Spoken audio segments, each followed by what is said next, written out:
fuel. That fuel leak coming from the regulator. Here we go. This is why I have that gauge bouncing on the pressure side, because of this fuel leak. You're not supposed to have a leak like that.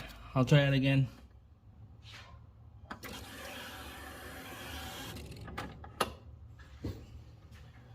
There you go, guys. That's the answer right there. We got no pressure. That's why the needle bounced, and when I crimped the return line, there's nothing. So we need a brand new fuel pressure regulator.